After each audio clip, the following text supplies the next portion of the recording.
आइए भाई देखिए, ऐसे नहीं। हाँ जी, अब आइए दूसरी बात पे। इन्होंने बोला पर्यटनों की बात करी और पत्थरबाजों की बात करी। इन्हीं की सरकार के राज में, यानी कि लेफ्टिनेंट गवर्नर है वहां पे, लेफ्टिनेंट गवर्नर के राज में 10,000 पत्थरबाजों को जेल से छोड़ा गया। उसके बाद इन्होंने तीसरी बात एक ये बोली थी कि आर्टिकल 370 हट गया। ये शायद पढ़कर नहीं आए हैं सही से। संविधान में आज भी, मैं आप लोगों को बता देता हूं जो लोग भ्रमित हैं इस बात से, आज भी संविधान में आर्टिकल 370 है। अगर आप उसका नोटिफिकेशन पढ़ेंगे तो उसमें यही लिखा है, using the article powers of article 370। उसमें 2 चेंजेस करे गए हैं। पहला चेंज किया गया था कि असेंबली से लेफ्टिनेंट गवर्नर ले गए, और दूसरा 35A का मेंशन भी नहीं है उसमें। 35A में ये चेंज है, अलग से मेंशन है उस चीज का। और ये बोला गया है उसमें कि 15 साल का डोमिसाइल अभी भी चाहिए अगर वहां पे जमीन खरीदनी हो। तो मेरे मित्र बताएं कि 10 साल में 2 बार जाते हैं, क्या ये जमीन ले सकेंगे? पिछले 15 साल से जा रहे हैं क्या ये? क्या जमीन ले पाएंगे? आराम से।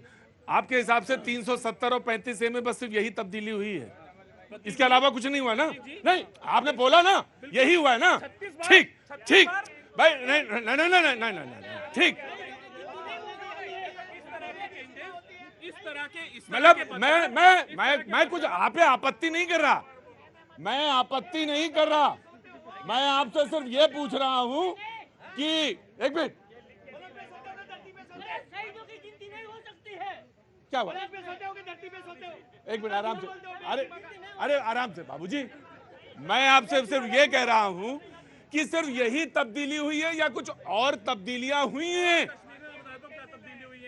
आर्टिकल 370 हटने के बाद कम से कम 3 साल तक इंटरनेट बंद रहा वहां पर। आर्टिकल 370 हटने के बाद इन्होंने बोला हमने 5,000 कश्मीरी, कोई नहीं बोलेगा, डिबेट वहीं बैठ जाइए चुपचाप। विमल जी आराम से बैठिए, तसल्ली के साथ बैठो। आओ जी। हाँ जी। इन्होंने बोला हमने 5,000 कश्मीरी पंडितों को घाटी में नौकरी दी। मुझे बताएं आज की डेट में कि वो 5,000 कश्मीरी पंडितों में से कितने कश्मीरी पंडित आज भी घाटी में नौकरी कर रहे हैं? राइट। सबसे बड़ी नहीं, मैंने इनसे पूछा अभी कुछ रह गया बताओ, कोई छूटा हो तो बताओ। और सवाल है, पूरी फहरिस्त है, चिंता मत करिए। और सवाल है, सुन लीजिए। पहली बात, एक एजेंडा और। ये लोग बोलते हैं कि 1990 में, और जो लोग भ्रमित है उनके लिए बता रहा हूं क्योंकि आप ही लोगों का ये डिबेट है। 1990 में जब कश्मीरी पंडितों को कश्मीर से भगाया गया था, जब उनके साथ नरसंहार हुआ था, मैं उसका खंडन करता हूं आज भी, लेकिन उस समय वीपी सिंह साहब की सरकार थी जिसको भारतीय जनता पार्टी सपोर्ट कर रही थी। भारतीय जनता पार्टी उस समय सरकार में थी और कश्मीरी पंडितों को वहां से भगाया गया।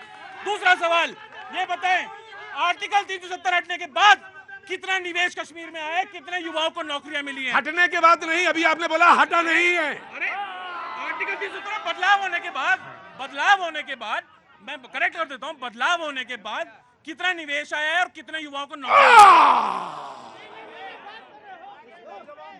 अभी कुछ रह गया हो तो बताओ, क्योंकि डिबेट जब चलेगी तो क्योंकि जब डिबेट चलेगी तो फिर अपनी रफ्तार से चलेगी। मैं कह रहा हूं अभी कुछ रह गया हो तो बताओ, बोलो। मैं हटो सामने से, इधर बैठो, बैठ जाओ। आज बैठ जाओ, डिबेट नहीं है आज, डिबेट नहीं है, बैठो, बोलो। प्रतीक जी, भारतीय जनता पार्टी का झूठ एक और साफ कर देता हूं। ये लोग जिस तरह से पीडीपी को, अलगाववादी पार्टी को गालियां देते थे दिन भर, इनके मोदी जी भी, अमित शाह जी भी और पुराने नेता सब पीडीपी को गाली देते थे। उसके बाद मेरे मित्र मुझे ये भी समझाएं कि इन्होंने इतनी सत्ता की लोभी हो गई भारतीय जनता पार्टी कि उसी पीडीपी के साथ उन्होंने सरकार बनाने का काम किया। और वो सवाल हमसे पूछते हैं 2 झंडों के बारे में, ये बताएं जब 3.5 साल सरकार चला रहे थे तब वो 2 झंडे, एक कश्मीर का और एक तिरंगा, तब नहीं लगता था? राइट भाई, देखिए आपने हमें एक चीज सिखाई थी बचपन में, जब मैं छोटा था, बच्चा था। आपने कहा था बेटा सब्र दुनिया की सबसे बड़ी चीज है। और चाचा जी आप ही भूल रहे हैं सब्र। चाचा जी सब्र नहीं भूला जाता है। हमेशा पूछा अरे कुछ रह गया। विमल जी आई, आपको बोलना है? वैसे तो मैं एक ही वाक्य बोलना चाहता था, लेकिन अगर आपको लग रहा है आप बोल सकते हैं तो आइए, आप आइए विमल जी। नहीं, 6:06 5 मिनट आप बोले, आइए।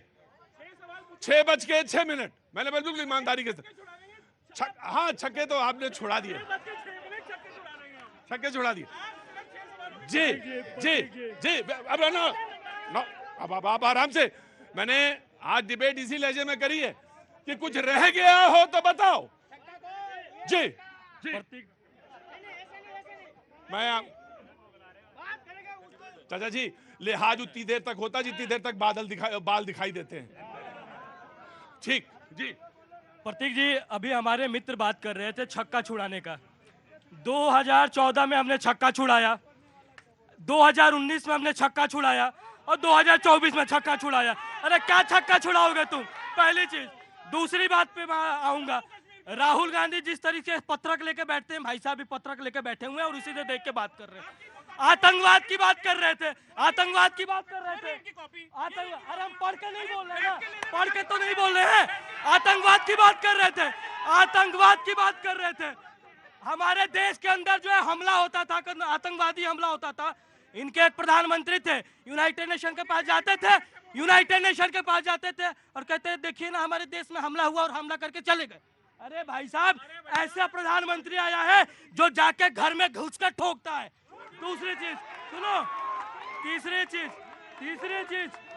चीज आज कश्मीर में जो है तनाव का माहौल किसके कारण है बताएं?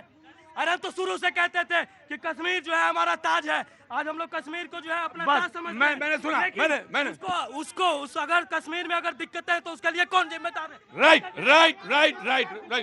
एक मिनट रुको। इन्होंने सवाल किया, बीजेपी ने अपना जवाब दिया, लेकिन नहीं जी, लेकिन मैं बताता हूं असल फर्क कहां आया। क्या नाम बताया था हमने? शमीम अहमद साहब, आप चलो हम चले, दोनों लोग श्रीनगर में आइसक्रीम खाएंगे।